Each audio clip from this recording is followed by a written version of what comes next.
Assalamualaikum warahmatullahi wabarakatuh.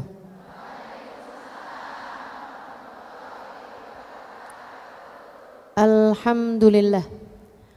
Wassalatu wassalamu ala Rasulillah Muhammad ibn Abdillah wa ala alihi wa sahbihi wa man walah.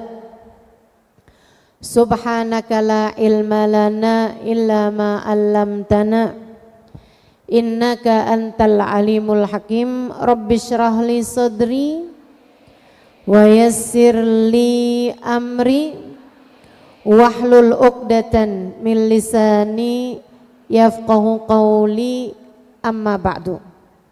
Kita doakan semoga semua yang telah mengupayakan hingga terlaksananya majelis pada hari ini selalu berada dalam limpahan rahmat ridha Allah Subhanahu wa taala, dalam lindungan dan bimbingan Allah Subhanahu wa taala.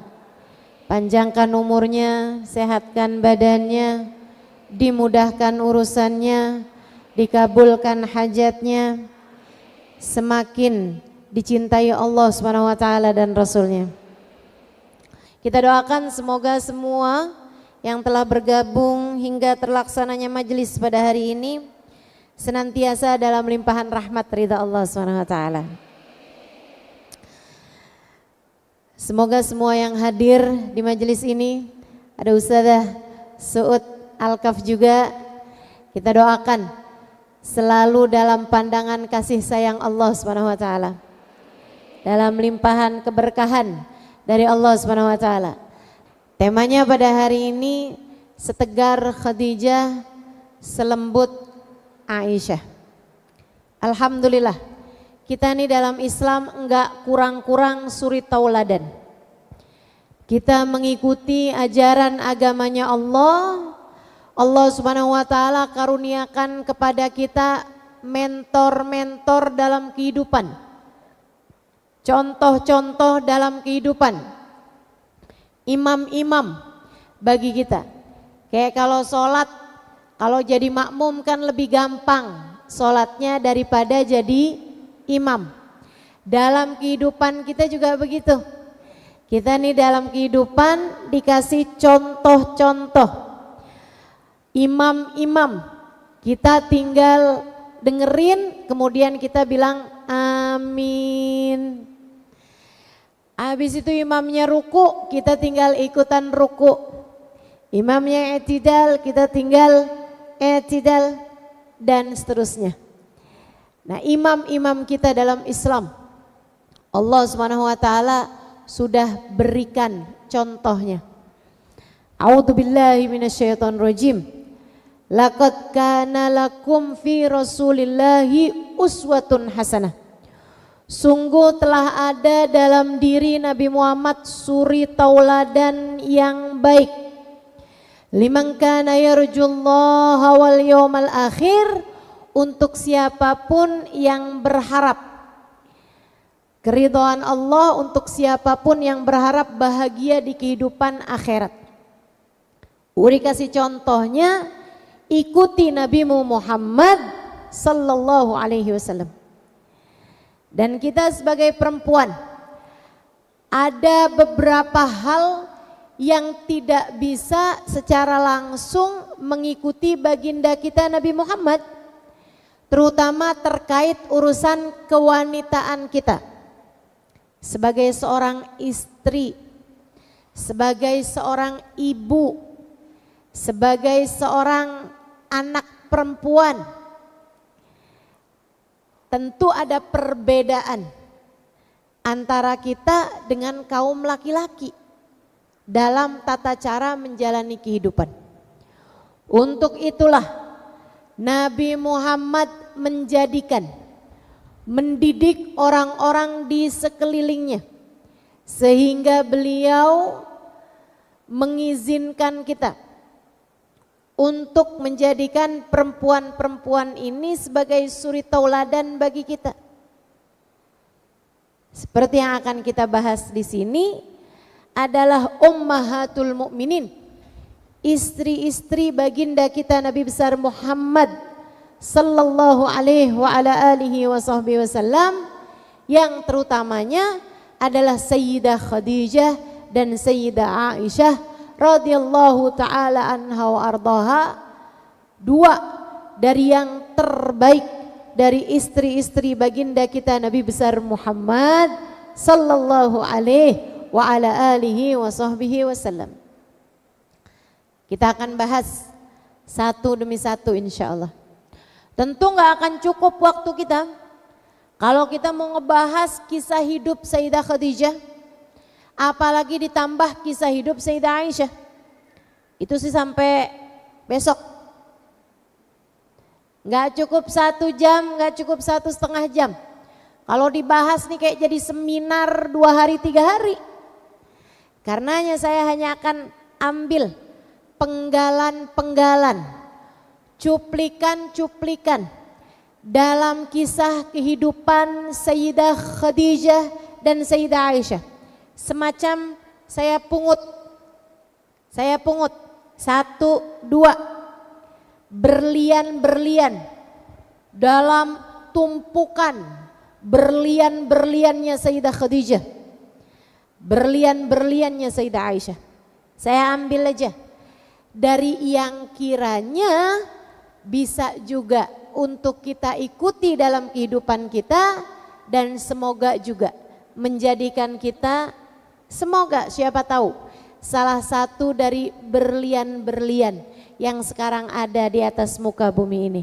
Amin ya rabbal alamin. Gak apa-apa berharap memang mesti yang tinggi-tinggi Bu. Padahal kalau ngelihat berlian, batu koral kali. Berlian jauh banget, kerikil kali ya. Apa jangan-jangan malah arang nih kayaknya nih. Tapi yang gak apa-apa, kita coba nih, kita liatin sambil terus belajar. Hingga mudah-mudahan Allah Subhanahu wa taala menjadikan kita pengikut-pengikut wanita solehah. Hingga mudah-mudahan kita bisa menjadi sekurangnya pecinta wanita-wanita solehah yang di hari akhirat nanti kita bisa dikumpulkan bersama dengan mereka. Amin ya rabbal alamin. Sayyidah Khadijah, apa aja nih yang bisa kita ikuti dari kisah kehidupan beliau? Sekali lagi ya Bu, saya tidak akan menyampaikan biografi, saya tidak akan menyampaikan kisah sejarah, tidak. Saya hanya akan mengambil cuplikan-cuplikan kecil dari kisah kehidupan mereka tersebut. Teman-teman sekalian saya muliakan, satu dari Sayyidah Khadijah kita belajar tentang keikhlasan. Melakukan sesuatu hanya karena Allah. Melakukan sesuatu hanya karena Allah, dan itu adalah sumber kekuatan, sumber ketegaran, sumber kekokohan hati yang dimiliki seorang hamba. Kamu akan jadi wanita yang kuat kalau kamu ikhlas.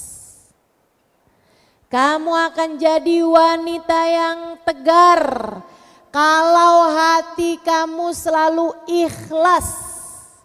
Kalau kamu melakukan apapun hanya karena Allah Subhanahu wa taala, maka Allah Subhanahu wa taala akan menjadikan kamu seorang perempuan yang kuat.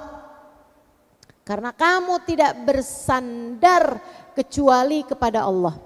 Dan karena kamu melakukan apapun hanya karena Allah, Allah pun menjadi bersama denganmu. Kamu hidup bersama dengan Allah. Orang kalau hidupnya sama Allah Bu, gimana mau lemah? Sang Maha Kuat bersama dengannya, bagaimana ia akan lemah? Seseorang yang bersama dengan yang kuat, ia pun akan tentu saja menjadi kuat. Hal paling indah pertama Yang bisa kita ambil dari Sayyidah Khadijah adalah tentang keikhlasan. Kayak apa tuh keikhlasannya Sayyidah Khadijah? Saudariku sekalian yang saya muliakan, Sayyidah Khadijah itu Bu, udah kepengen nikah sama Nabi dari mulai beliau masih belia. Bahkan nabinya masih belum jadi nabi. Nabinya masih kecil. Sayyidah Khadijah sudah pengen jadi istri nabi. Kok bisa begitu? Sayyidah Khadijah itu teman-teman saudaraku sekalian, lagi zaman remaja, kayak usia bahkan belia ya, masih usia belia. Di antara perempuan-perempuan lain yang sibuknya itu pengen kawin dapat laki-laki kaya, pengen kawin dapat laki-laki yang cakep, pengen kawin dapat laki-laki yang begini begitu, Sayyidah Khadijah malah sibuk belajar. Karenanya beliau adalah satu dari sedikit, jangankan perempuan, laki-laki sekalipun.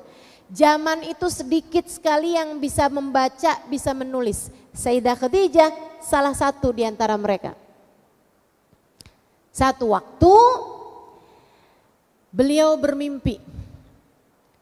Mimpinya adalah melihat cahaya turun. Jadi ini ada cahaya turun dari atas langit ke kota Mekah. Kemudian dari kota Mekah nih turun ke Quraisy, ke area Quraisy. Dia datang ke sana seorang ahli kitab yang selama ini ngajarin Khadijah membaca dan menulis. Itu sebabnya Sayyidah Khadijah sudah beriman kepada Allah karena dibacakan kitab-kitab Injil, dibacakan kitab Taurat, dibacakan kitab-kitab di masa-masa lalu oleh pendeta tersebut. Dia ceritakan mimpinya. Saya tadi malam mimpi aneh. Waraqah ini usianya jauh di atasnya Khadijah. Walaupun sepupu, akan tetapi umurnya kayak umurnya orang tuanya Khadijah. Kayak umurnya bapaknya Sayyidah Khadijah gitu. Dia ceritain tuh mimpinya tadi malam. Waraqah bilang, in sadaqti fi maqulti. Jika kamu benar terhadap apa yang kamu ceritakan, kamu gak ngarang-ngarang. Karena kan orang kadang-kadang urusan mimpi aja suka ngarang. Lagi pula mimpi itu kadang-kadang gak ada artinya, kayak bunga tidur aja. Semalam saya mimpi macan. Kenapa tuh? Karena kemarinan kayaknya saya ada pergi ke kebun binatang. Jadi kadang-kadang sebagian mimpi emang gak ada artinya teman-teman. Kayak gak ada artinya aja gitu. Nah ini menceritakan mimpi yang memang ada artinya. Diceritakanlah itu kepada Waraqah. Kemudian Waraqah bilang, in sadaqti fi ma qulti ya Khadijah. Kalau benar kamu terhadap apa yang kamu ceritakan ini wahai Khadijah, yusyak an yub'ats nabi akhiruz zaman. Ketahuilah wahai Khadijah, sebentar lagi ini akan ada masa terutusnya Nabi akhiruz zaman. Dan Nabi ini tentu adalah merupakan cahaya. Jika seperti yang kamu sampaikan tadi, kamu bermimpi cahaya itu turun ke pangkuanmu, maka itu artinya kamu akan menjadi istri Nabi akhiruz zaman. Dalam mimpinya Sayyidah Khadijah tuh habis cahayanya itu turun di pangkuan beliau, kemudian tersebar cahayanya, membias cahayanya sampai ke kota Mekah, kemudian sampai ke Jazirah Arab, kemudian terus sampai seluruh bumi ini diliputi dengan cahaya. Itu mimpinya Sayyidah Khadijah. Wah, matanya Sayyidah Khadijah langsung berbinar-binar. Alhamdulillah, istri Nabi akhiruz zaman. Bukan karena berpikir viral nih saya. Bakalan sering FYP nih saya. Bakalan punya banyak followers nih saya. Enggak gitu. Bakalan jadi terkenal nih saya, jadi selebritas nih saya, enggak gitu. Atau bahkan nama saya akan ditulis dalam sejarah nih kalau bener nih, enggak gitu. Yang dipikirkan Sayyidah Khadijah justru lebih dalam daripada itu. Beliau berpikir, ya Allah, jadi istri Nabi akhir zaman, menjadi seseorang yang ikut serta dalam agama yang membawa orang menujumu ya Allah. Saya bisa jadi seseorang yang ikut serta. Tugasnya Nabi itu kan membawa agama. Tugasnya Nabi itu kan membawa cahaya, menunjukkan orang ke jalan surga. Sayyidah Khadijah jadi istrinya. Sayyidah Khadijah berkata, alhamdulillah perempuan gak mungkin jadi Nabi. Tapi kalau saya bisa jadi istrinya Nabi, saya bisa ada dalam jalan ketika engkau ya Allah mengutuskan seorang Nabi untuk menunjukkan jalan orang menujumu ya Allah. Jalan hamba-hamba sama Abu Halah. Bertahun nikah, suaminya meninggal, punya 2 orang anak ini. Habis itu kemudian Sayyidah Khadijah menjanda. Kawin lagi, kemudian punya 1 orang anak. Sesudah itu suaminya juga meninggal dunia. Tentu dari mulai nikahnya umur-umur belasan tahun, ini udah sampai dengan umur 30-an tahun. Memang mendampingi suaminya juga bukan kayak sebulan 2 bulan suaminya meninggal, enggak. Bertahun-tahun juga. Gitu ya, untuk waktu yang cukup lama juga, kayak 10 tahun kemudian meninggal suaminya gitu. Kemudian punya anak, kemudian menikah lagi, punya anak. Kemudian suami yang kedua pun meninggal juga. Nah, suami yang kedua ini ketika meninggal, meninggalkan perdagangan, meninggalkan bisnis. Yang memang Sayyidah Khadijah, teman-teman saudaraku sekalian, seorang perempuan yang brilian, seorang perempuan yang mikir, seorang perempuan yang pikirannya tuh enggak cuman dipakai buat gimana caranya biar saya tambah cakep, gimana caranya apa nih tren make up yang paling terbaru, gimana nih biar saya, ini kan saya janda nih misalnya ya, atau ketika jadi seorang istri gitu kan, gimana caranya biar suami saya nggak kemana-mana, saya dandan, saya cantik-cantik dalam rumah, enggak gitu.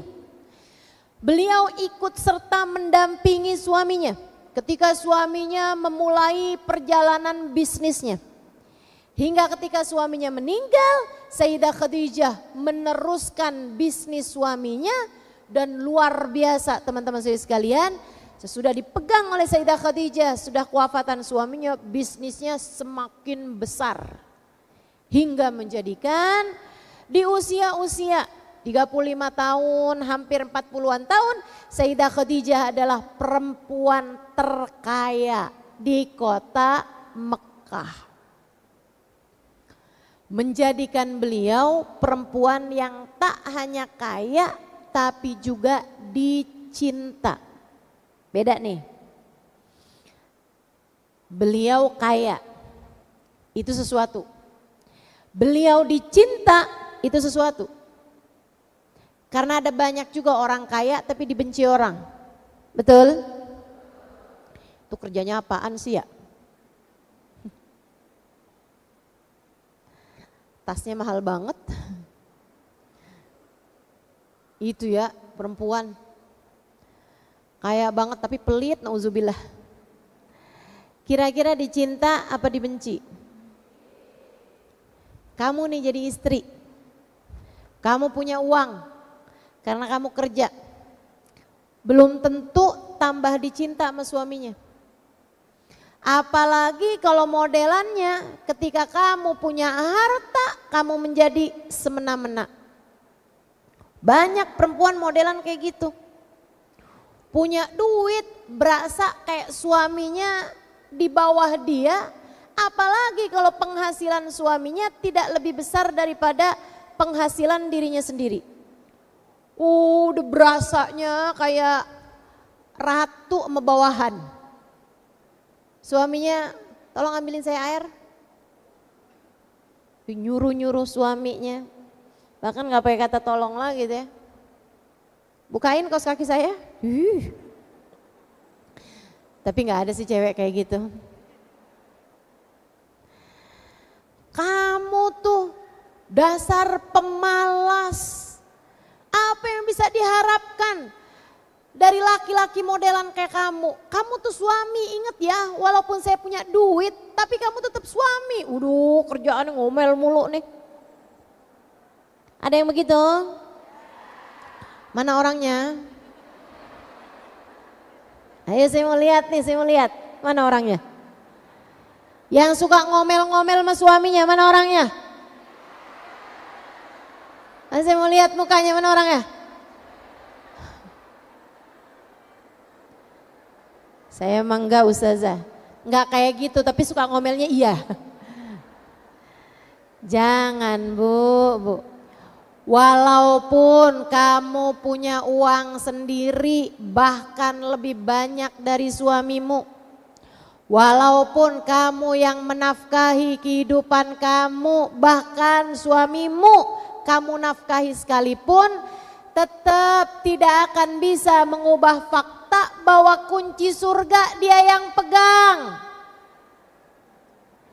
Kamu menafkahi suamimu sekalipun, kunci surgamu tetap dia yang pegang. Hati-hati, jangan sampai kunci surgamu dia telan. Nyarinya di mana ntar? Jangan, tetap aja. Ustazah, walaupun saya yang menafkahi, walaupun ibadah saya lebih banyak daripada ibadah dia, Ustazah, tapi dia nggak sholat ustazah. Bagaimana mungkin dia masuk surga? Loh, siapa yang bilang masuk surga? Kunci surgamu dia yang pegang.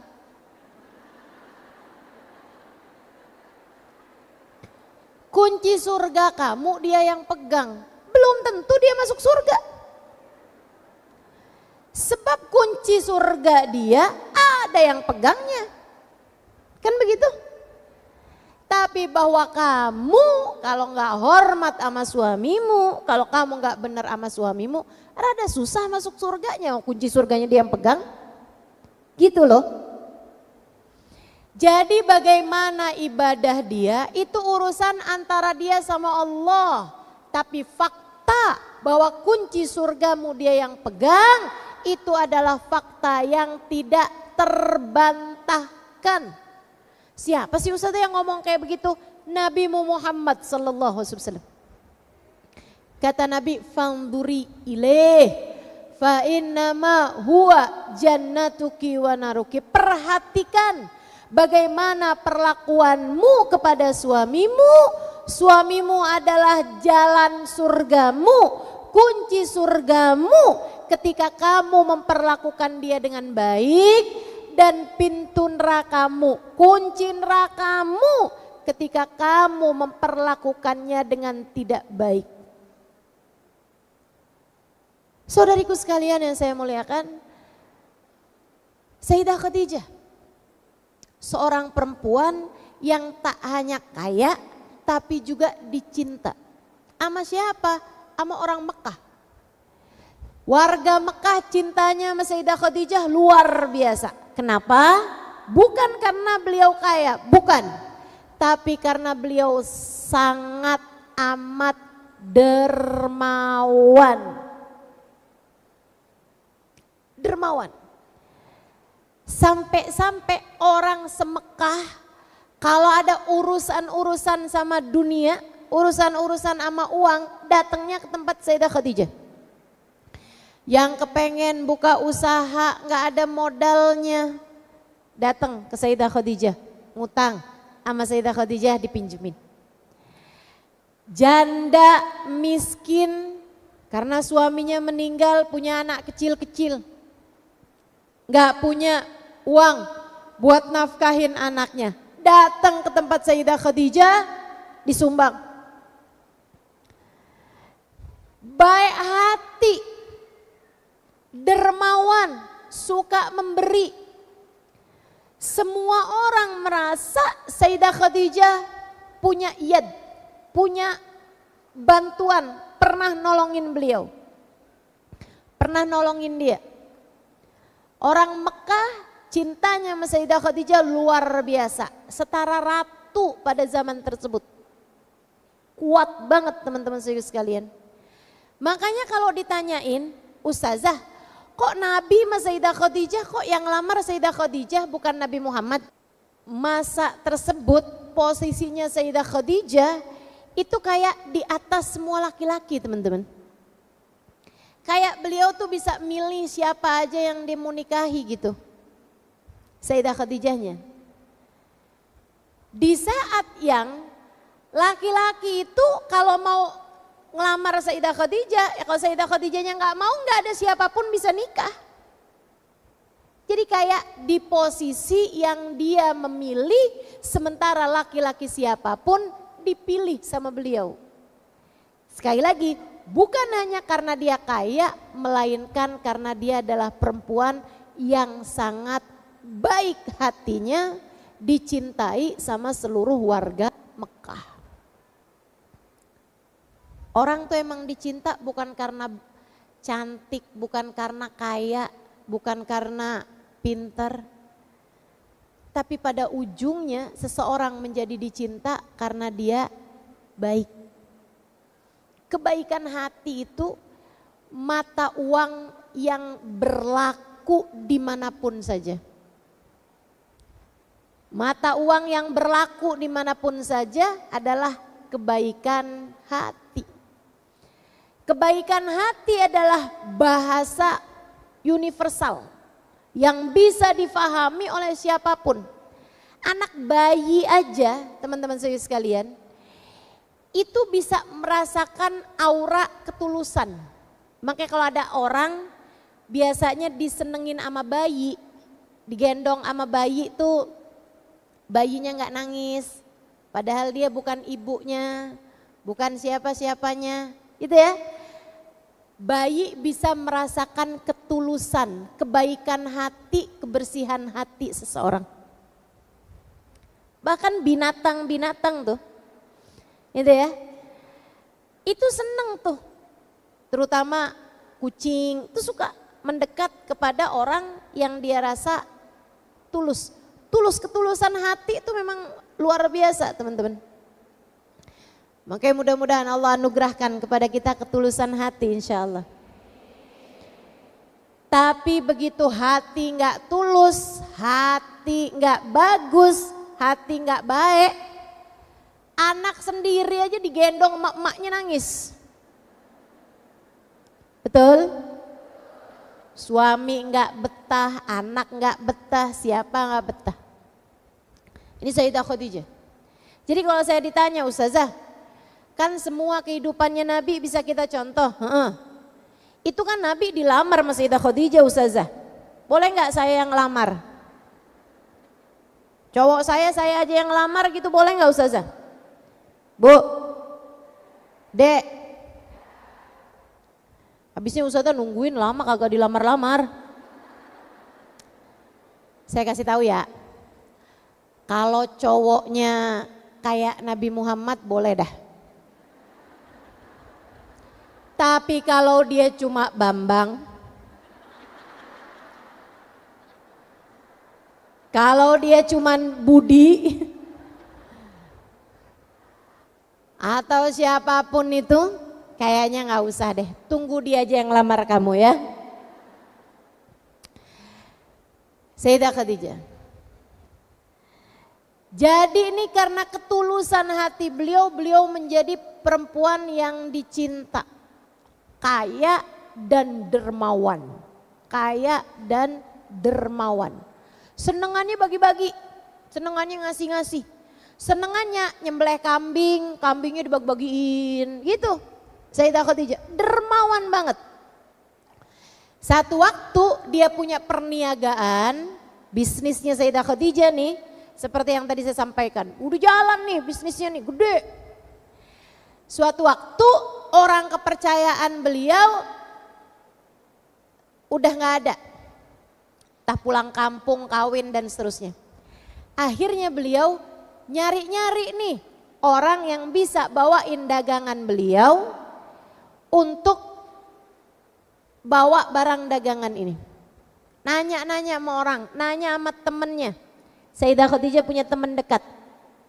Namanya Sayyidah Nafisah. Ini Bu, kalau ibu-ibu pernah dengar ada perempuan tua datang ke rumahnya Nabi Muhammad, Nabi hormat banget. Di masa hidupnya Sayyidah Aisyah, sampai Sayyidah Aisyah cemburu tapi bingung. Karena yang dicemburuin nenek-nenek udah tua banget. Sesudah pergi perempuan tersebut, Sayyidah Aisyah nanya, siapa sih di Rasul? Engkau menghormatinnya sampai kayak begitu? Engkau sayangnya sama dia kelihatan banget gitu, siapa sih di Rasul? Innaha kanat sahibat Khadijah. Itu adalah teman dekatnya Khadijah. Kedatangannya mengingatkanku padanya. Ini perempuan ini adalah Sayyidah Nafisah ini. Ya, teman dekatnya Sayyidah Khadijah alaiha ridwanullah. Dia cerita nih sama temennya Nafisah. Dia bilang, Fis, ya kan namanya Nafisah. Naf, kayaknya gak enak ya. Saya nih lagi kepengen bawa barang dagangan, saya lagi nyari orang nih saya. Oh, orang apa? Buat apa?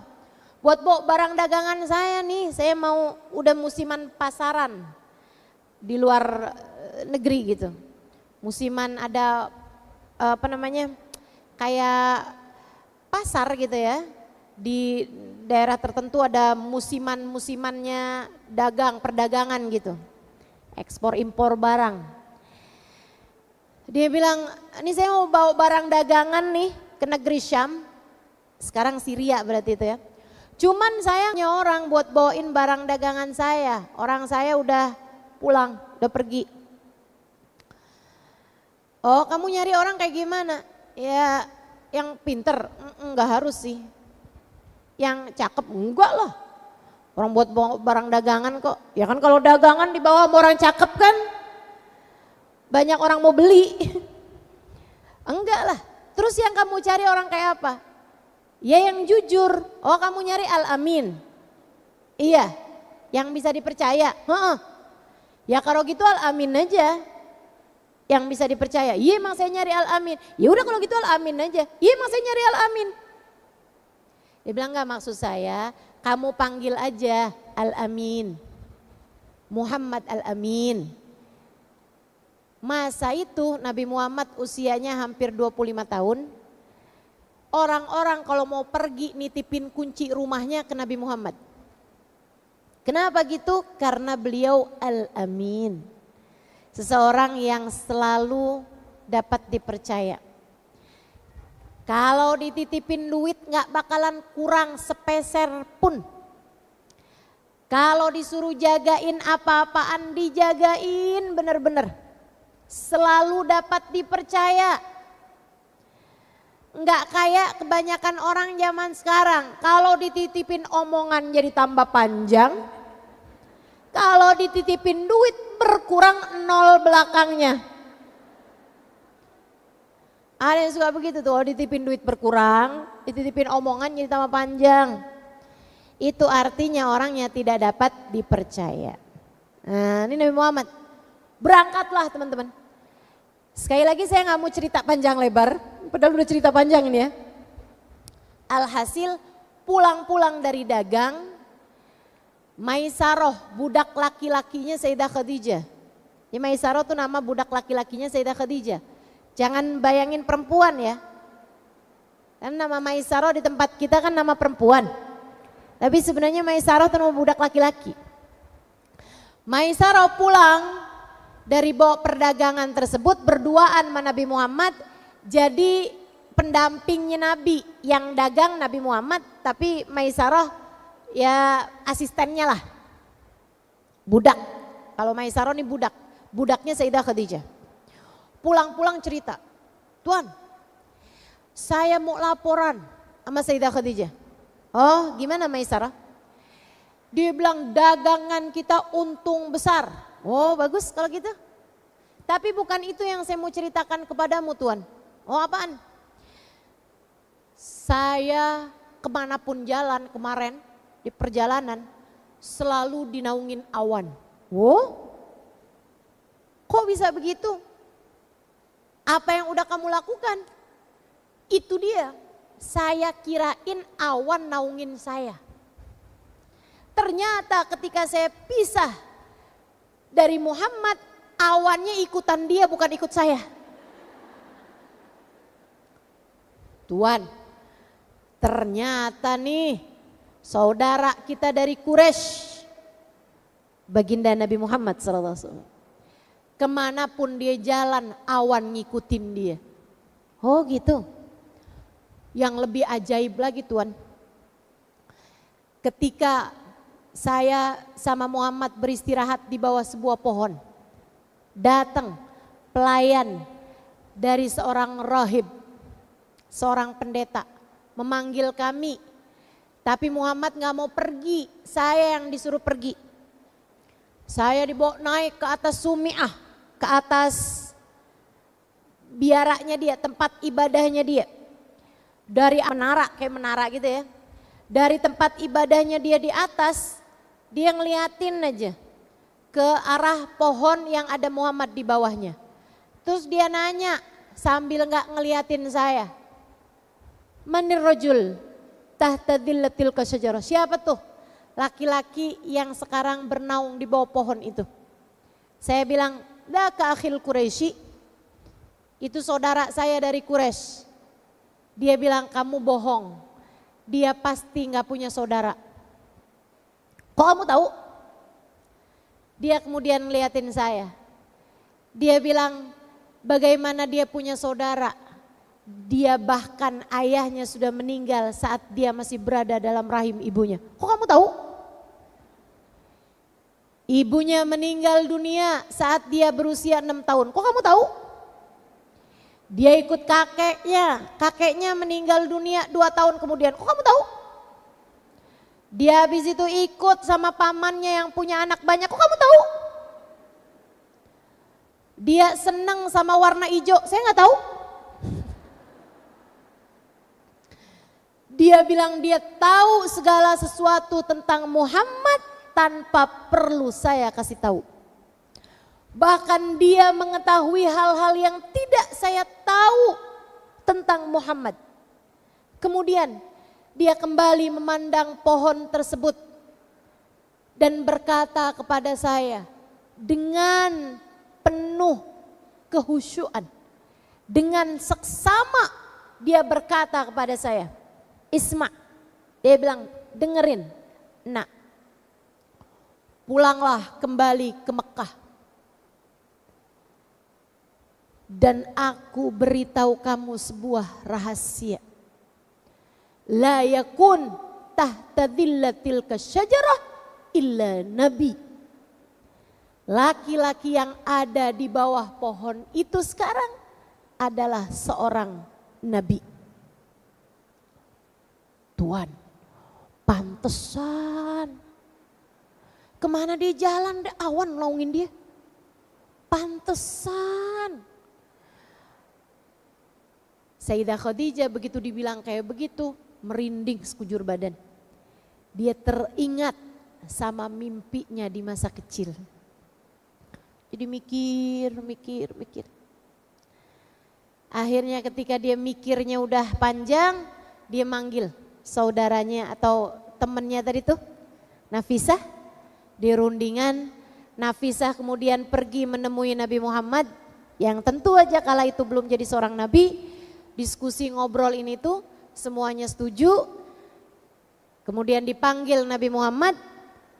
Sayyidah Khadijah menyampaikan lamarannya, disampaikan kepada Abu Thalib. Abu Thalib setuju, kemudian pesta pernikahan pun dilaksanakan. Yang mau saya ceritakan, ini dari tadi belum nih, yang terkait dengan keikhlasan. Beberapa hari sebelum pesta pernikahan dilaksanakan, Sayyidah Khadijah memanggil Nabi Muhammad bukan buat pacaran, ya, bukan buat berdua-duaan, buat kenal lebih jauh, pengen lihat mukanya, pengen deket, nyari chemistry kata orang zaman sekarang nih. Enggak gitu. Akan tetapi Sayyidah Khadijah memanggil Nabi Muhammad untuk menyampaikan sesuatu yang amat sangat penting untuk disampaikan. Apa itu? Visi misi pernikahan. Biar satu frekuensi. Panggil Nabi Muhammad SAW. Sayyidah Khadijah berkata kurang lebih begini. Wahai Muhammad, aku ingin menikah denganmu. Usianya Sayyidah Khadijah 15 tahun di atasnya Nabi Muhammad. Sayyidah Khadijah 40 tahun kala itu. Dan Nabi Muhammad 25 tahun kala itu. Tapi teman-teman, saya dulu mikir Sayyidah Khadijah 40 tahun tuh kayak tua. Tapi ternyata saya sekarang udah 46 tahun loh ini. Kayak 40-an tahun tuh gak tua amat ya. Saya aja 46 tahun nih belum berasa tua. Kecuali kalau saya ingat dengkul. Kecuali kalau saya ingat pinggang saya di belakang udah pakai pen. Udah hasil operasian. Ya Allah, baru berasa tuanya. Kecuali kalau ngaca, nah itu baru berasa tuanya tuh. Saudaraku sekalian saya muliakan, Sayyidah Khadijah berkata kepada Nabi Muhammad begini. Wahai Muhammad, aku ingin menikah denganmu seperti yang kamu tahu. Bukan karena kamu cakep, walaupun itu iya. Artinya andai Nabi Muhammad gak cakep sekalipun Sayyidah Khadijah tetap mau kawin, tetap mau nikah sama Nabi Muhammad. Karena memang bukan itu sebabnya. Aku ingin menikah denganmu wahai Muhammad, bukan karena kamu masih muda dan kuat. Walaupun itu iya. Aku ingin menikah denganmu wahai Muhammad, bukan karena kamu mulia akhlaknya, baik sifatnya, indah kata-katanya, dan jujur dapat dipercaya. Bukan. Walaupun itu semua ada padamu wahai Muhammad. Artinya bukan itu tujuannya Sayyidah Khadijah menikah. Wahai Muhammad, aku ingin menikah denganmu karena aku kira, aku sangka, aku punya keyakinan bahwa kamu adalah calon nabi yang akan Allah utuskan di akhir zaman ini.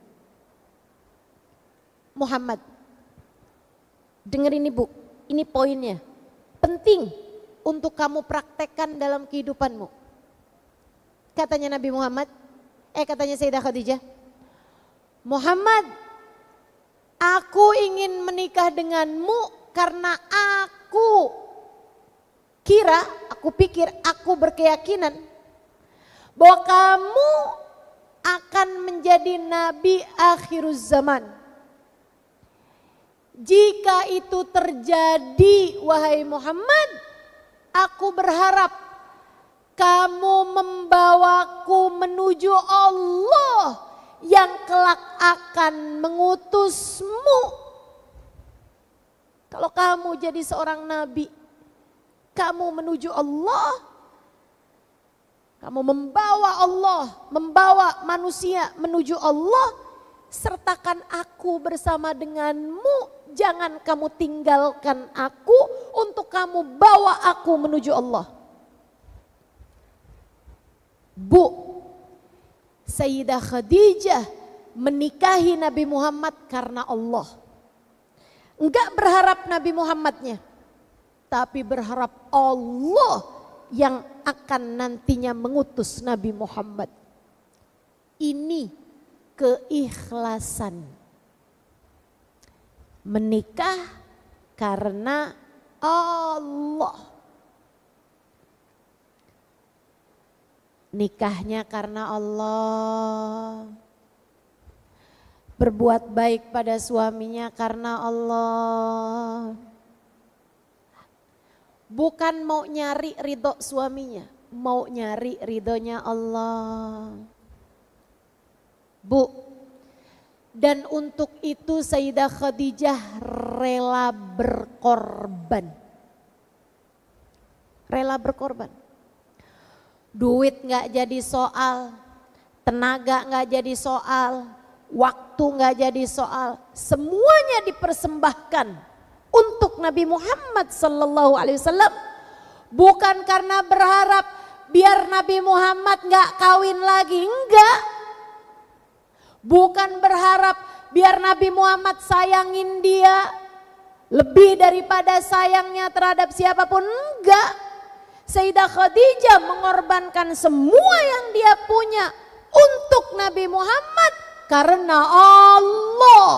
Karena Allah, dan itu yang semestinya kita lakukan dalam kehidupan kita di atas muka bumi ini. Yang sudah punya suami, Bu, perlakukan suami yang benar sama suami. Bu, yang benar sama suami. Cintai suamimu, Bu. Jangan suami orang. Ini saya harus tekankan ini yang kayak beginian nih. Nggak ngerti nih saya zaman kenapa jadi kayak begini. Ternyata katanya zaman akhir ini nih Bu, bersama dengan mudahnya komunikasi dengan siapapun, era digital ini ya. Ini ibu-ibu sekalian, ada banyak laki-laki berselingkuh.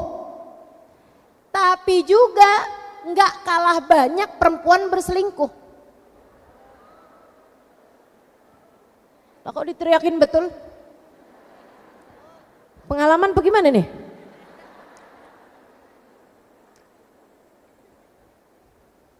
Ya Allah, ya Allah. Ayo, yang pada punya suami belajar buat memperlakukan suamimu dengan baik. Tenang, kebaikan kamu pasti akan dihargai. Kebaikan kamu pasti akan dibalas. Tidak selalu oleh suamimu, tapi akan dibalas oleh Allah Subhanahu wa ta'ala ketika kamu melakukan kebaikan tersebut hanya karena Allah.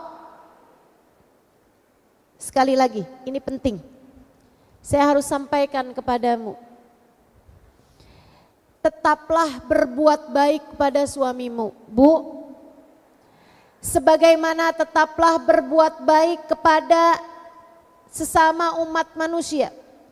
Ama saudara yang baik, ma anak yang baik, ama mertua yang baik, ma ipar yang baik, ma saudara yang baik, ama tetangga yang baik, ama teman yang baik, ama sahabat yang baik, ama atasan yang baik, ama bawahan yang baik, Bu. Ama siapapun belajarlah untuk tetap menjadi baik.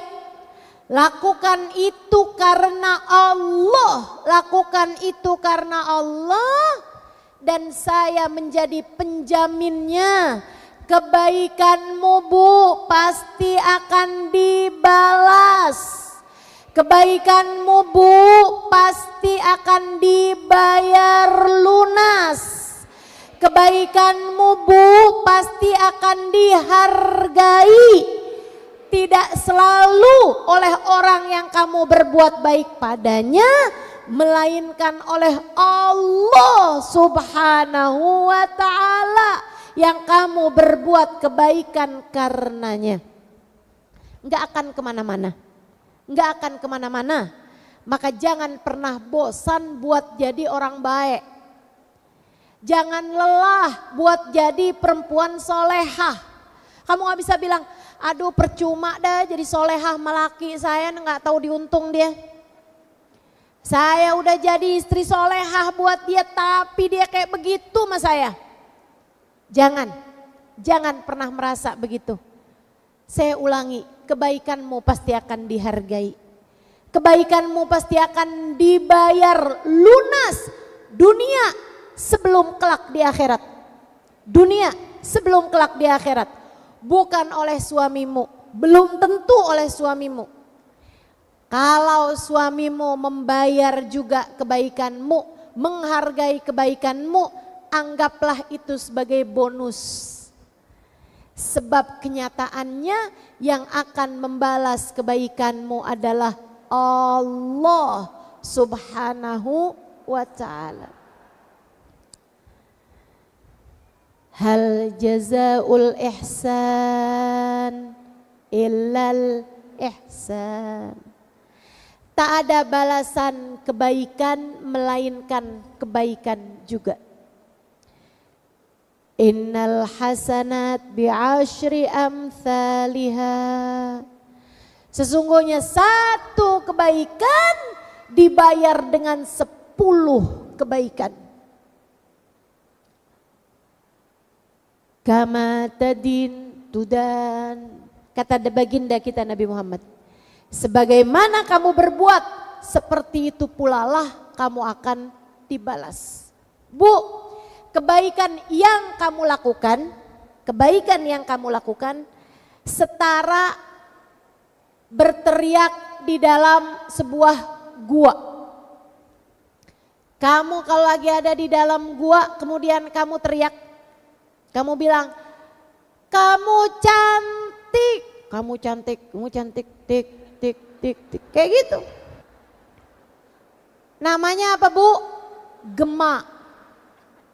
Kebaikan yang kamu lakukan seperti meneriakkan suara di dalam gua.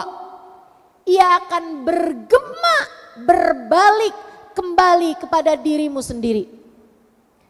Kamu mengatakan kamu cantik, gemanya juga sama. Kamu cantik, enggak ada cerita kamu cantik kalau kamu jelek, lek, enggak mungkin.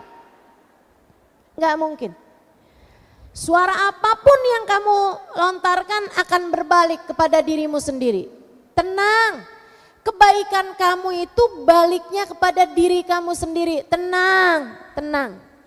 Maka jangan pernah merasa kebaikan saya dikhianati. Gak ada ceritanya. Tapi faktanya memang begitu sedang enggak. Faktanya gak begitu. Faktanya adalah bahwa Allah Subhanahu wa ta'ala terkadang mengujimu. Tapi selebihnya setiap kebaikan hanya akan berbalik kepada dirimu sendiri. Lihat nanti bagaimana Allah Subhanahu wa ta'ala akan membalas setiap kebaikanmu tersebut dengan kebaikan-kebaikan yang lain-lainnya. Kalau kamu merasa, tapi saya memang beneran dihianati Ustazah, bisa jadi itu adalah balasan Allah atas keburukan-keburukanmu. Diingetin coba. Jangan kalau berbuat kebaikan kamu ingetin, tapi giliran berbuat kesalahan kamu gak ingetin. Kemudian kamu merasa kebaikan saya dihianati, enggak gitu. Cinta dan kasih sayang saya dinodai, enggak gitu. Bisa jadi selama ini kamu pun juga telah melakukan pengkhianatan.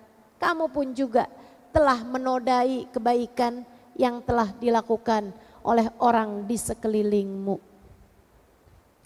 Udah punya suami tapi senang bener ngeliatin cowok ganteng.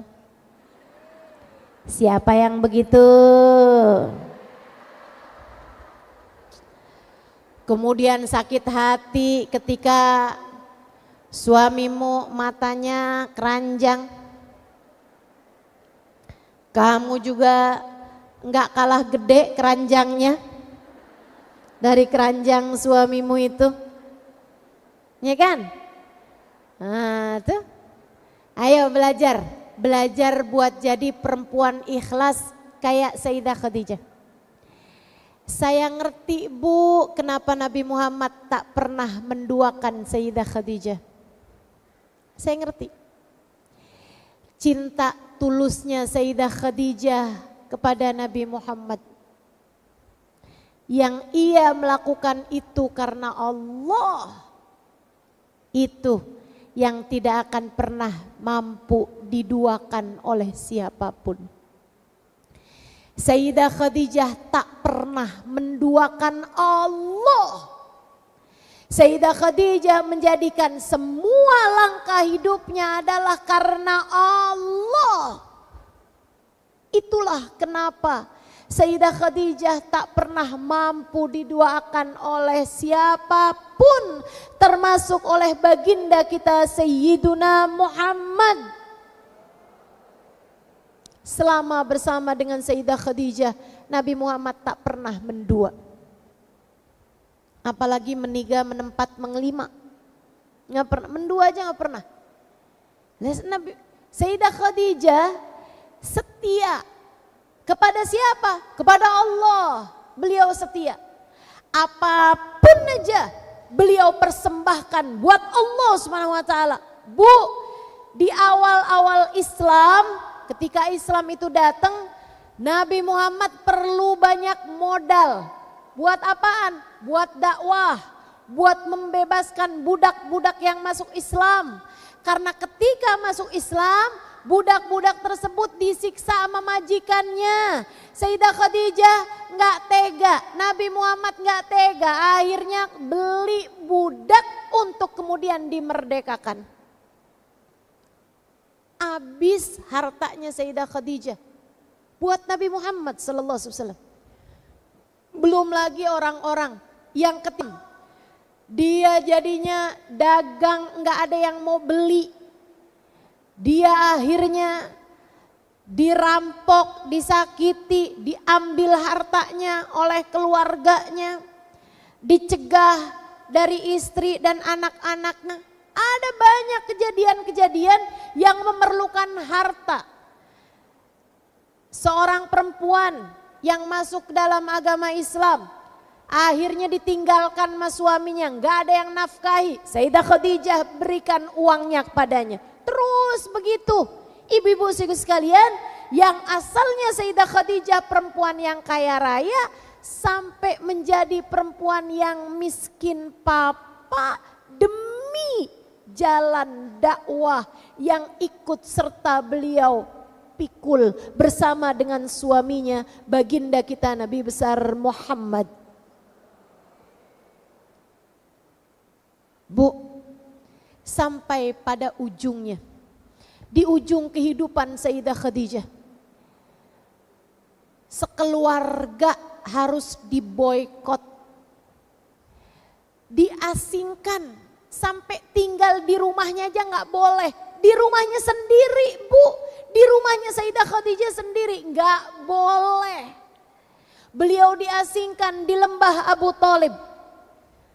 Berkilo-kilometer jauhnya dari Mekah, rumah sendirian, dibikin dari kayu. Ibu-ibu sekalian, nggak ada papa di sana. Mereka tinggal di sana Bu, tidak punya sesuatu yang dapat menghangatkan di musim dingin atau membuat sejuk di musim panas. Bahkan sekedar makan, ibu-ibu sekalian, begitu sulitnya bahkan untuk sekedar makan. Sayyidah Khadijah bercerita, kuntu amshi amyalan, saya seringkali harus berjalan bermil-mil jauhnya untuk sekedar mencari rumput-rumput hijau, sekedar mengganjal rasa lapar yang sudah tidak tertahankan. Seorang wanita yang sangat kaya raya pada mulanya, Segalanya tersedia, ada, lengkap, dengan pelayan, dengan semua yang dibutuhkan. Ibu-ibu sekalian harus berjalan bermil-mil jauhnya untuk sekedar mencari daun-daunan hijau mengganjal rasa lapar yang sudah tak tertahankan.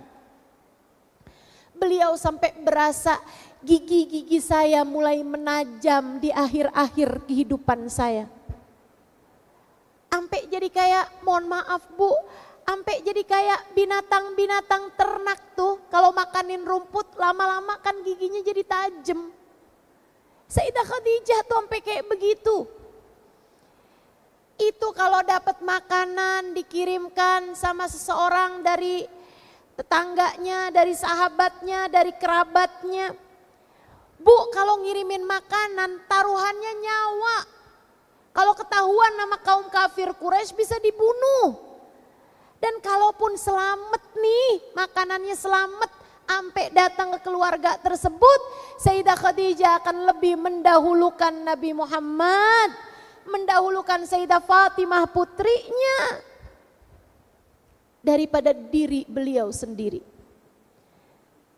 Sampai Sayyidah Khadijah tubuh habis badan beliau, kurus kering, tinggal kayak tulang berbalut kulit. Sampai usianya kelihatan lebih tua daripada yang semestinya. Ibu-ibu sekalian tahu berapa lama mereka berada dalam pengasingan? 2,5 tahun. 2,5 tahun. Sesudah keluar dari pengasingan tersebut, karena perjanjiannya dimakan sama rayap tanah yang digantung di tengah-tengah Ka'bah, di dalam Ka'bah, ibu-ibu sekalian mereka dibebaskan. Sayyidah Khadijah sudah sakit, udah sakit-sakitan. Beberapa bulan sesudah keluar dari lembah tersebut, dari pengasingan tersebut, Sayyidah Khadijah menghembuskan nafas yang terakhir, meninggal dunia. Dalam keadaan kurus, dalam keadaan lemah badannya. Tapi Bu, ketegarannya, keikhlasannya, kekokohan hatinya tak dapat ditandingi oleh siapapun. Tapi Bu, meskipun beliau kelaparan hingga harus menahan lapar berhari-hari lamanya, tidak membuat beliau kehilangan akhlak dan adabnya kepada baginda Nabi Muhammad. Seperti yang pernah diceritakan. Pernah satu malam Nabi Muhammad udah berbaring nih bersama dengan Sayyidah Khadijah, satu selimut. Nabi duduk, dipandanginya wajah Sayyidah Khadijah. Kita kan kalau ada yang ngeliatin kita suka berasa walaupun udah merem juga. Sayyidah Khadijah buka matanya, terus ngeliatin Nabi Muhammad lagi duduk ngeliatin beliau. Bu, ini dalam keadaan mereka berada di sebuah lembah, diasingkan, kelaparan, kesulitan, penuh penderitaan. Nabi pandangi wajah istrinya tercinta. Kemudian berkata, wahai Khadijah, aku malu padamu. Sayyidah Khadijah yang udah baringan tahu suaminya ngomong penting, penuh dengan emosi. Beliau pun segera duduk dipandangi suaminya. Kemudian bertanya dengan suara lirih, dan mengapa engkau merasa begitu, wahai Rasulullah? Aku malu padamu Khadijah. Kamu menikah denganku. Kamu adalah perempuan yang cantik jelita.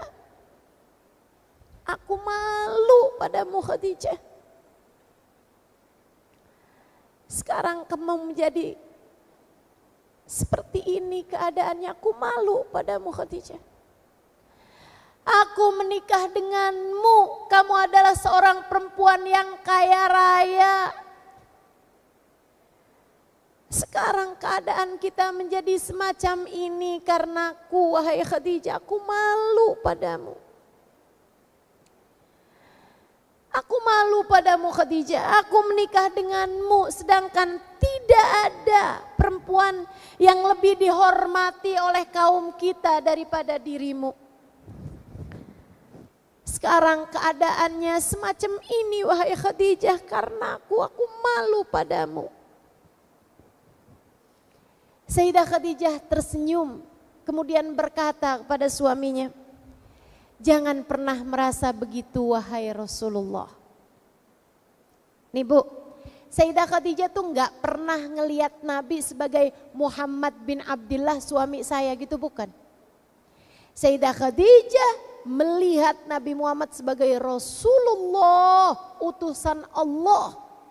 Sayyidah Khadijah selalu melihat Allah dalam diri Nabi Muhammad sallallahu alaihi wasallam, tidak pernah melepaskan status Nabi sebagai seorang Nabi meski dalam keadaan apapun.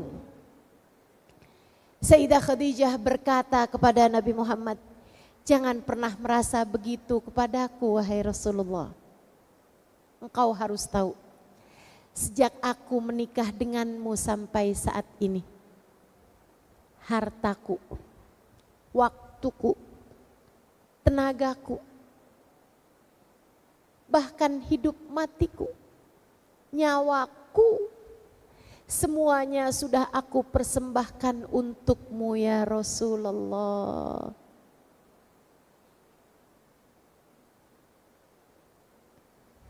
Sejak aku menikah denganmu sampai saat ini, waktuku, hartaku, tenagaku, nyawaku, hidup matiku sudah aku persembahkan untukmu ya Rasulullah.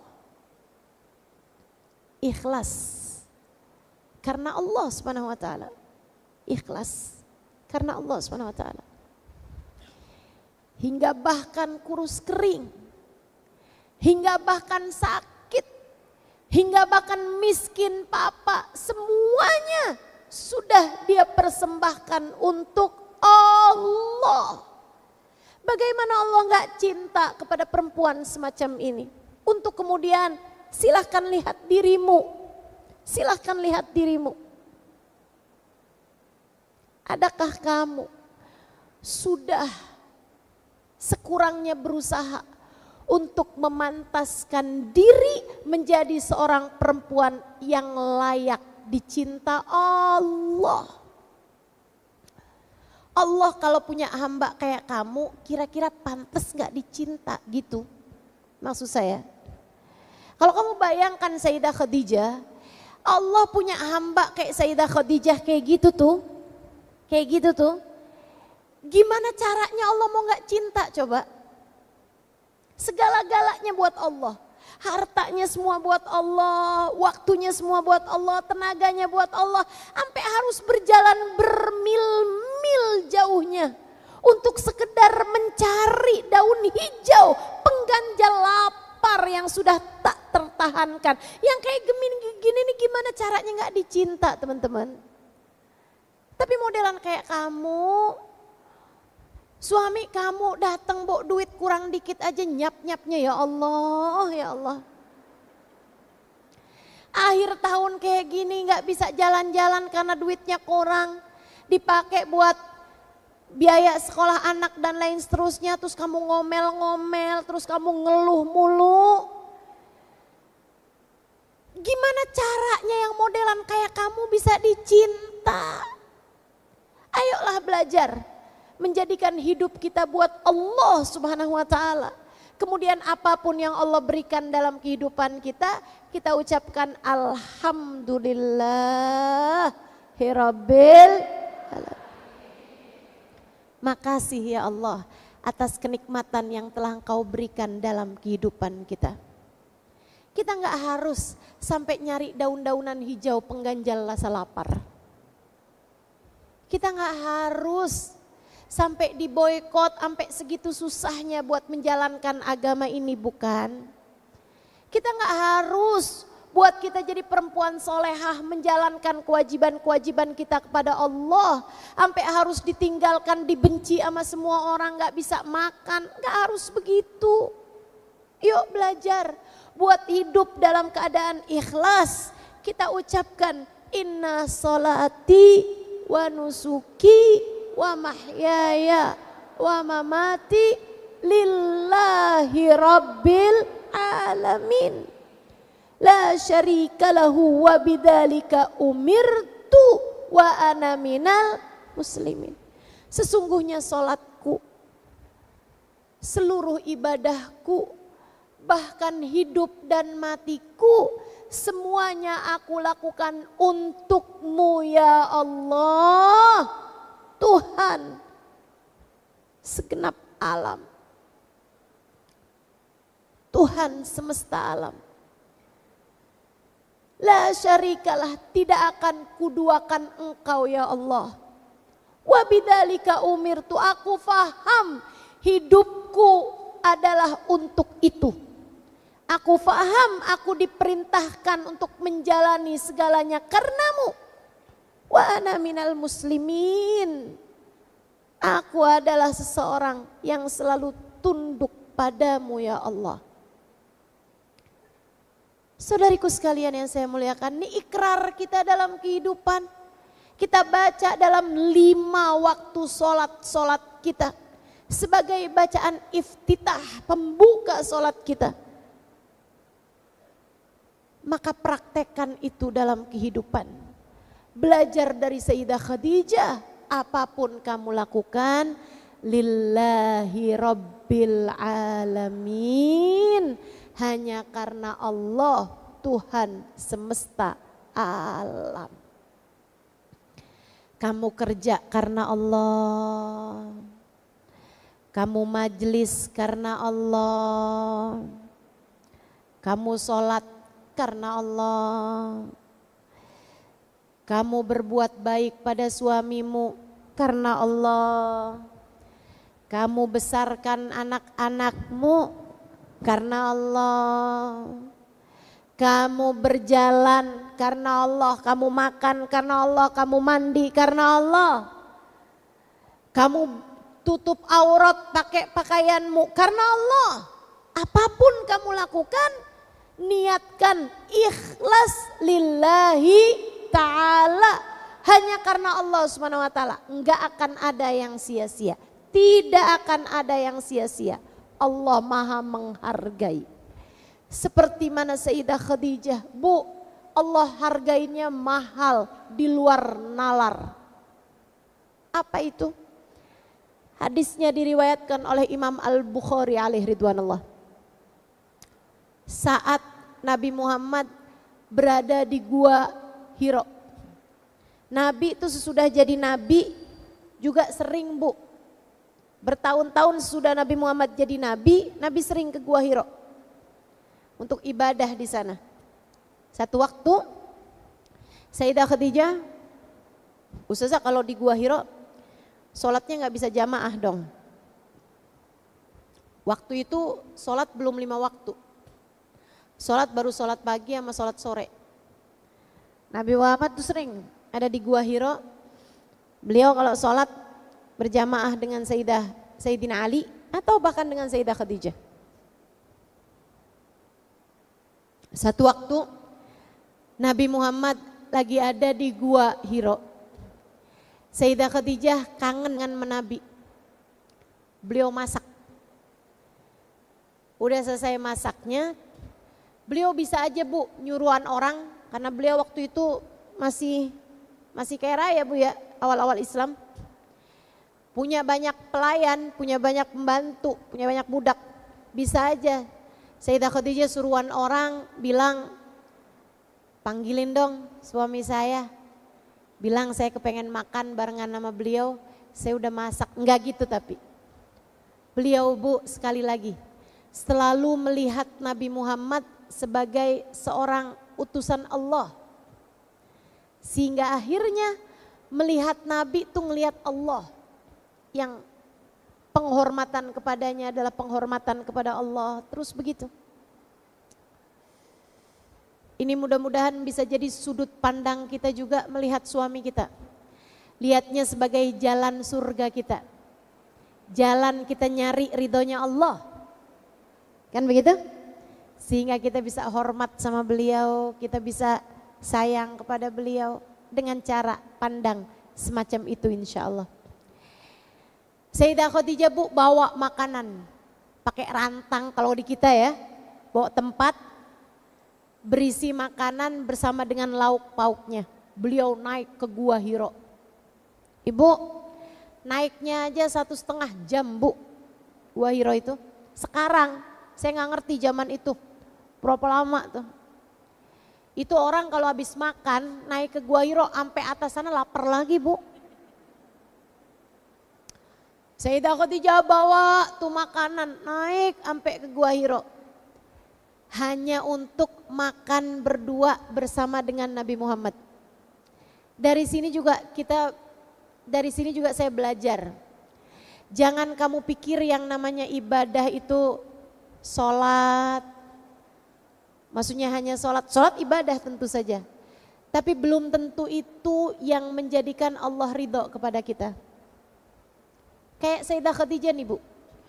Ibadah beliau banyak banget. Tapi yang sampai membuat Allah begitu ridho justru adalah saat Sayyidah Khadijah membawa makanan untuk makan bersama dengan suaminya. Malah yang pikniknya Sayyidah Khadijah gitu. Yang bikin Allah segitu ridhonya sama Sayyidah Khadijah. Allah Bu segera menurunkan malaikat Jibril. Ini Sayyidah Khadijah masih lagi naik nih bawa makanan menuju ke Gua Hiro. Malaikat Jibril turun kepada Nabi Muhammad SAW. Nabi lagi sholat sunnah waktu itu ditungguin sama malaikat Jibril. Habis selesai salam sholat, Nabi Muhammad lihat malaikat Jibril ada di situ. Lebek ya Jibril, ada apa gerangan kau datang kemari? Malaikat Jibril berkata, ya Muhammad. Ini riwayat Imam Bukhari ya, dengan kata-katanya di dalam hadis tersebut. Ya Muhammad, satati ilaika Khadijah. Wahai Muhammad, sebentar lagi Khadijah akan tiba di sini. Dia datang kepadamu membawa makanan bersama dengan lauk pauknya. Bu sampai diceritain, bawa makanan bersama dengan lauk pauknya. Idza ja'at, apabila Khadijah sampai padamu nanti, sampaikan padanya. Innallaha yugri'uhas salam. Allah berkirim salam kepadanya.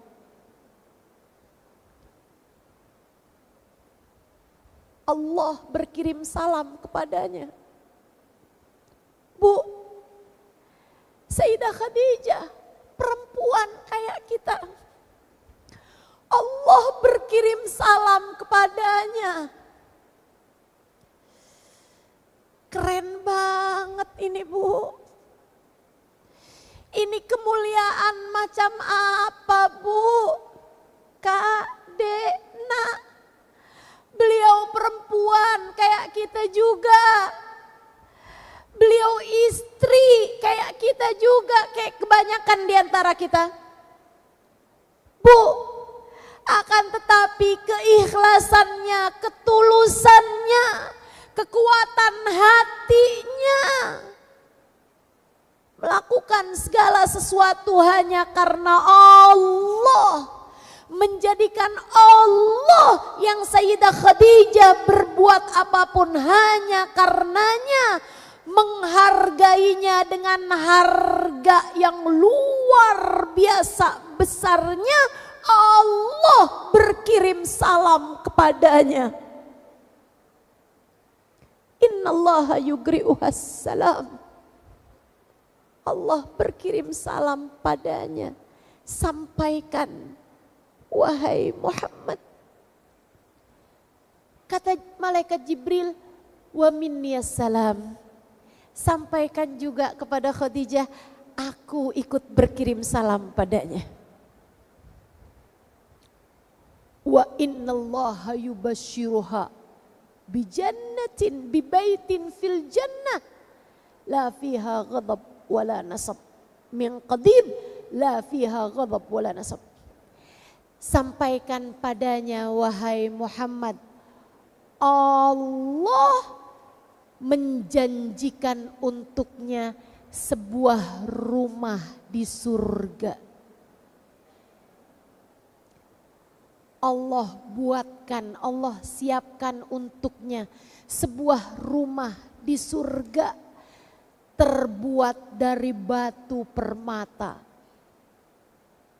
Di dalamnya tak akan ada lagi kelelahan, di dalamnya tak akan ada lagi derita. Habis itu malaikat Jibrilnya pergi, masuk Sayyidah Khadijah. Ya Muhammad, Assalamualaikum warahmatullahi wabarakatuh. Ya Rasulullah. Nabi Muhammad menjawab, Waalaikumsalam warahmatullahi wabarakatuh ya Khadijah.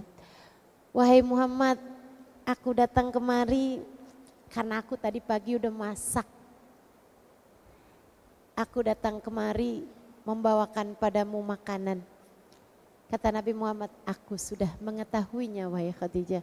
Oh, sambil bentang-bentang, Sayyidah Khadijah bentangin supra, mulai nyusunin makanan depan Nabi Muhammad. Bagaimana kamu bisa tahu wahai Rasulullah? Sebelum kamu datang wahai Khadijah, malaikat Jibril baru saja pergi dari sini. Begitukah? Sayyidah Khadijah sudah selesai nata-nata. Tadi malaikat Jibril bahwasanya kamu akan datang membawakan makanan untukku. Malaikat Jibril berkata, apabila kamu datang wahai Rasulullah, semoga salam Allah serta rahmat dan berkahnya senantiasa tercurahkan padamu. Baru kemudian Nabi Muhammad menyampaikan kabar gembira yang sudah disampaikan malaikat Jibril kepadanya. Subhanallah. Udah Bu, kita punya suri tauladan udah mentok. Udah tinggal kita ikutin aja. Mudah-mudahan kita bisa hidup dengan membawa keikhlasan. Melakukan segala sesuatu hanya karena Allah. Insya.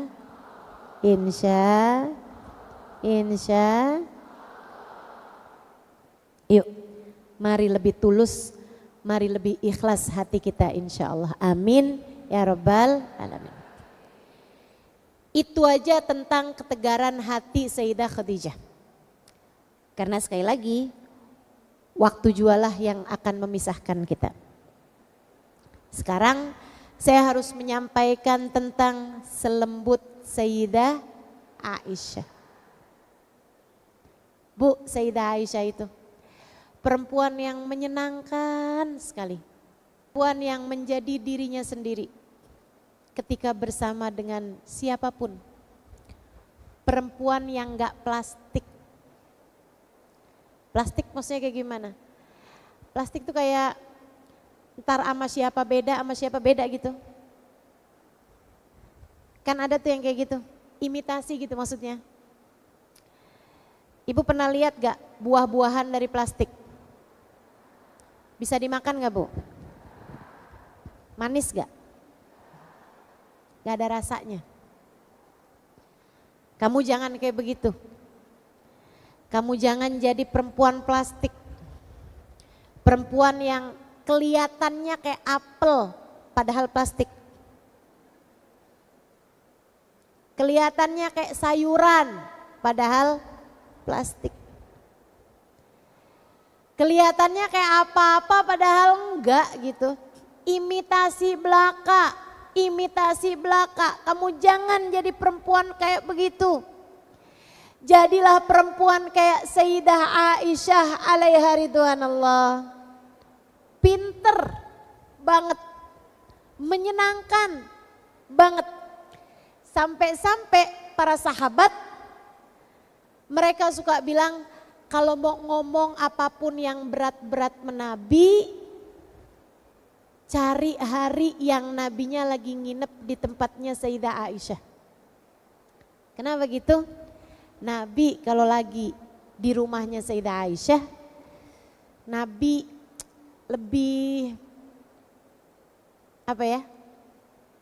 Lebih apa tuh? Lebih nyaman. Lebih nyaman hatinya. Ini nih Bu nih. Kalau ada hal yang bisa kamu ikuti dari Sayyidah Aisyah, tentu banyak hal. Tapi yang paling utamanya adalah kemampuan beliau untuk membuat nyaman hati suaminya.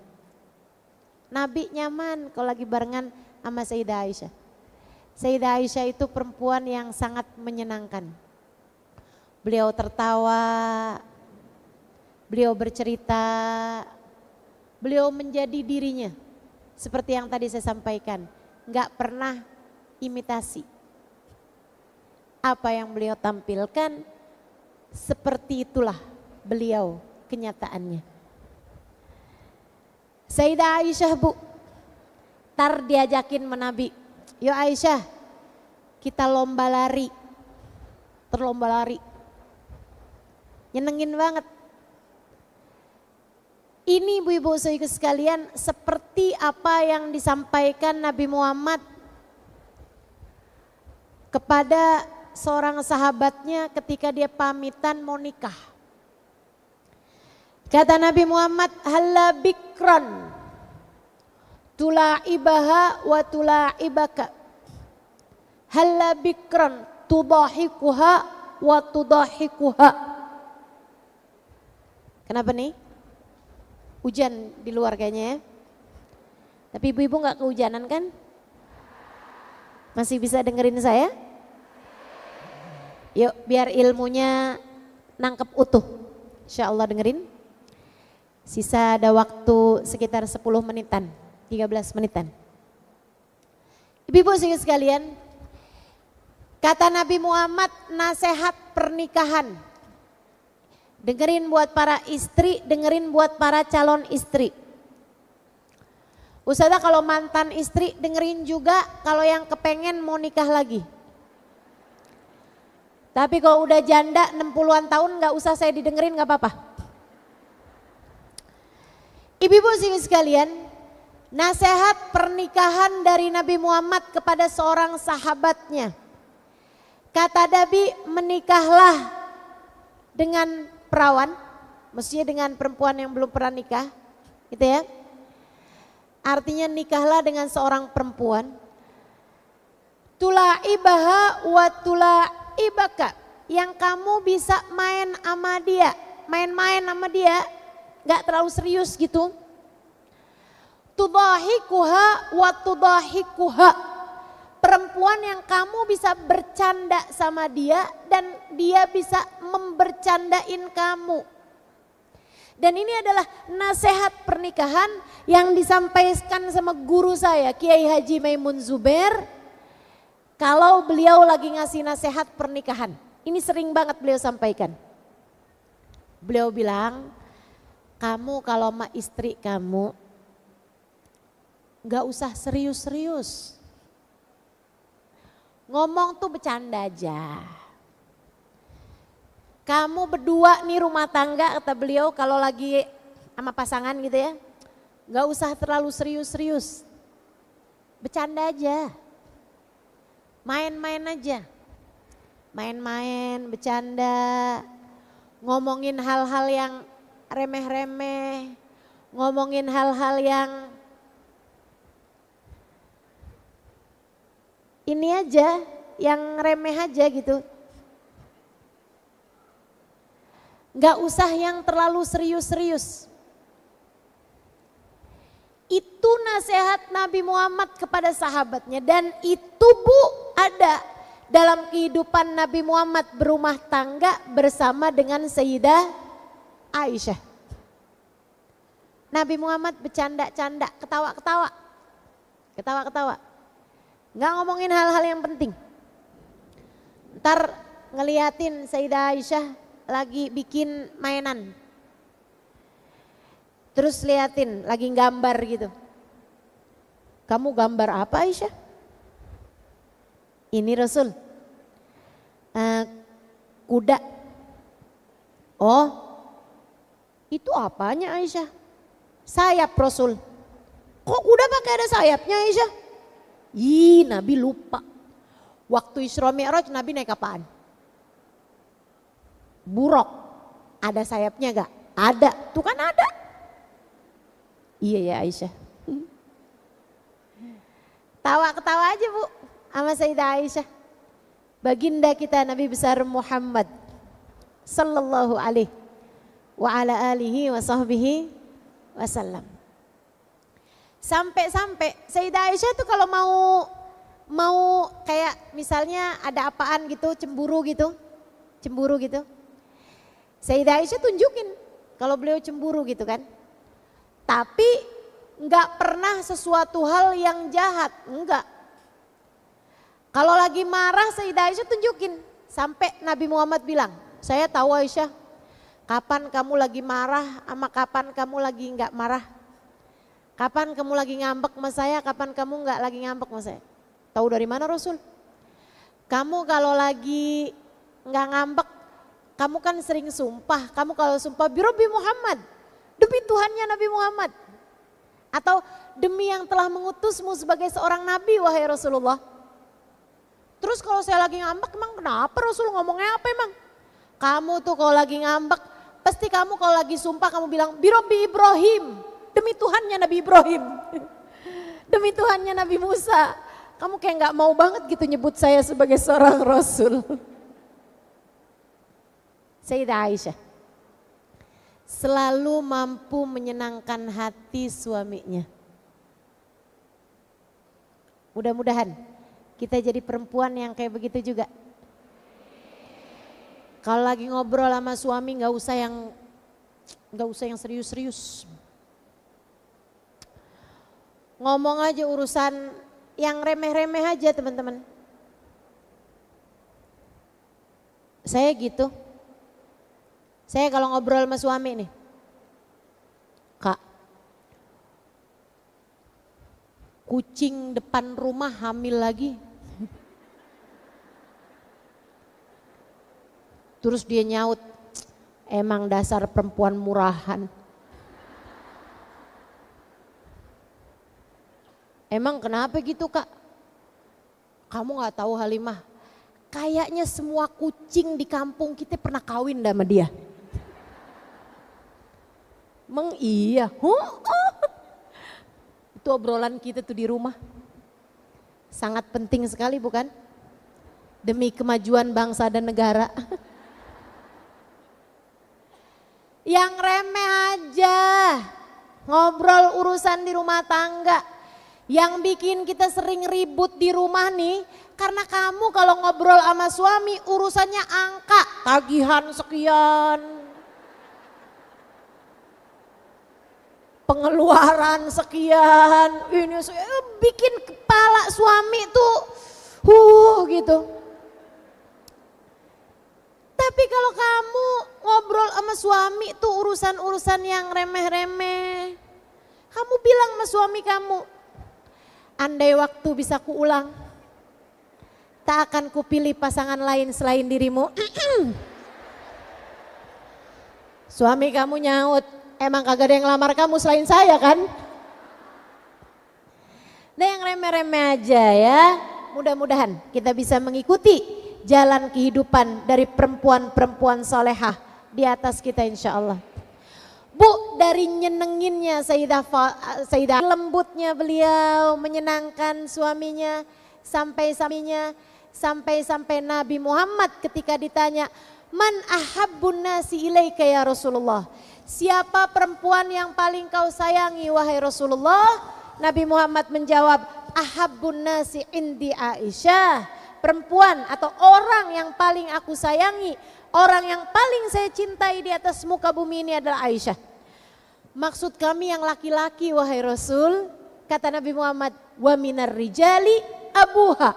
Kalau dari kalangan laki-laki yang paling aku cintai adalah ayahnya Aisyah, yaitu Sayyidina Abu Bakrin Siddiq radhiyallahu taala anha, radhiyallahu taala anhu arda.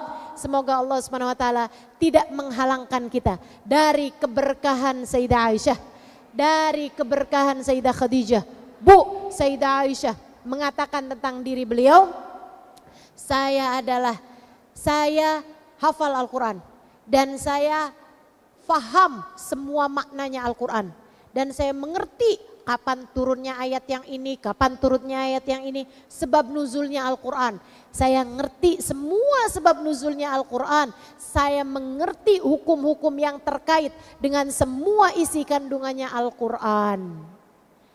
Para ulama dari kalangan para sahabat mengatakan, enggak pernah saya temui perempuan lebih mengerti tentang hukum halal haram daripada Sayyidah Aisyah. Yuk belajar jadi perempuan yang upgrade diri, naik dengan cara mencerdaskan diri, memahamkan tata cara beragama sebagaimana Sayyidah Aisyah radhiyallahu taala anha wa ardhaha, ustadzah pertama dalam Islam. Ustadzah pertama dalam Islam, Sayyidah Aisyah radhiyallahu taala anha wa ardhaha. Upgrade diri dengan ilmu, Ibu ya.